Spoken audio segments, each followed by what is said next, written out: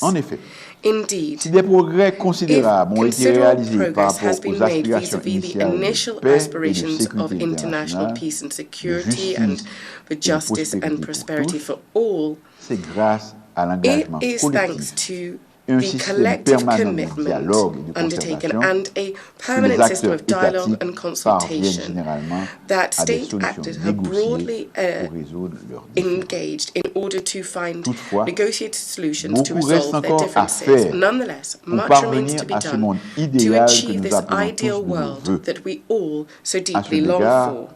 To this end, today, more than ever, we need to bolster our multilateral system and make it more robust and more effective. Fidèle à cette tradition Loyal to our historic traditions, the Republic of Haiti would like to reiterate its commitment and its desire to continue to work alongside member states of the international community to build a fairer and more equitable world order. Monsieur le Président, Mr. President, Monsieur le Secrétaire Mr. Secretary Général, General, Excellences, Excellencies, Mesdames, ladies Messieurs and les gentlemen, ambassadeurs, ambassadors, distinguished delegates. Cela fait un peu plus de A 2 little mois more than 2 depuis que months ago, j'assume I la took fonction up de my Premier post as ministre Prime Minister en l'absence du in président the absence Moïse, of President qui Moïse, m'a fait l'honneur who de me honored désigner me à ce by poste appointing me to the seulement post quelques just a jours few avant days son before horrible his assassinat. horrific assassination. Dès que j'ai pris la As tête soon du as I gouvernement, became head of mon souci government, principal a my été de tout main mettre en œuvre concern was to do pour faire everything in my revenir power to mon ensure pays that as dans soon les as meilleurs délais possible, possibles, my un country's fonctionnement democratic normal institutions des functioned again institutions normally. C'était le vœu du This président was Moïse. the desire Et of c'est President l'objectif Moïse. qui a guidé It is the jusqu'ici goal et which qui has guided continuera me de to guider date mes and will actions. continue to guide my action. Certains d'entre vous ne le savent Some peut-être pas, of you perhaps are not mais aware je of suis appelé this, à but I have been gouverner called to alors govern que la quasi-totalité whilst des institutions démocratiques practically n'existent none plus of ou sont our democratic totalement institutions dysfonctionnelles. exist anymore Face à une telle situation, or are totally dysfunctional. et dans le Given souci such a de résoudre les situation problèmes and politiques seeking majeurs to resolve auxquels le the pays est major confronté, political challenges that notamment face my country, in l'insécurité particular insupportable, intolerable insecurity, le dysfonctionnement du pouvoir a législatif, dysfunctioning legislative la branch, faiblesse and caractérisée du système the judiciaire, weakness of the judicial j'ai dû system. former rapidement un Given all this, gouvernement I had to en swiftly vue de form a prendre en main government les affaires de l'État. in order to take government's Mais matters il était into évident hand. But it's que clear seul un dialogue that avec les partis only politiques through et les acteurs dialogue with organisés de la political société parties civile and pourrait civil permettre society de stakeholders, dégager only un through consensus this can suffisant a en sufficient vue consensus be d'assurer la achieved in order to stabilité ensure sociopolitique. socio-political stability. C'est dans cet esprit With que this in depuis mind, mon arrivée à la tête du gouvernement, since I became head of j'ai government, I multiplié des have rencontres et stepped des up meetings discussions and avec tous les discussions secteurs de with la vie a very nationale, varied array of indistinctement, national stakeholders pour créer un in climat order to sociopolitique create a apaisé, peaceful socio-economic climate. indispensable This à is crucial l'organisation in d'élections terms of générales crédibles, organizing a transparentes credible, et transparent, inclusives dans les and meilleurs délais. inclusive general À mon election as sens, soon as possible. il est indispensable It is de my belief that retourner it's à un fonctionnement crucial normal to des ensure institutions that en remettant la direction institutions du pays functioning à normally des again élus jouissant by de la handing confiance de la leadership of the population. country to elected officials who Il y enjoy a the quelques trust of the jours, population. le journal Just a few officiel days a ago, publié the official journal l'accord published politique pour the une political gouvernance agreement apaisée for et a peaceful efficace and de la effective période government intérimaire during the transition que j'ai period. négocié et I signé negotiated and avec des signed acteurs this majeurs de la classe with the politique, major de stakeholders nombreuses of our political organisations class, as populaires well as et de la numerous société civil civile de tendances society diverses. organizations of all stripes. Cet accord prévoit la création d'un agreement environnement plans for sécuritaire the creation apte of à a security favoriser une environment large that can foster participation des citoyens broad et des participation citoyennes of aux prochaines élections. citizens in the Il forthcoming met en elections. place un It mécanisme sets qui up oblige a le mechanism gouvernement à être whereby the transparent government has to be et à rendre transparent compte. and accountable. Tous les secteurs de la vie All nationale these sectors of auront national leur mot life à will dire have their say dans l'élaboration in d'une constitution drafting a qui sera constitution adoptée that will be après une adopted consultation after populaire.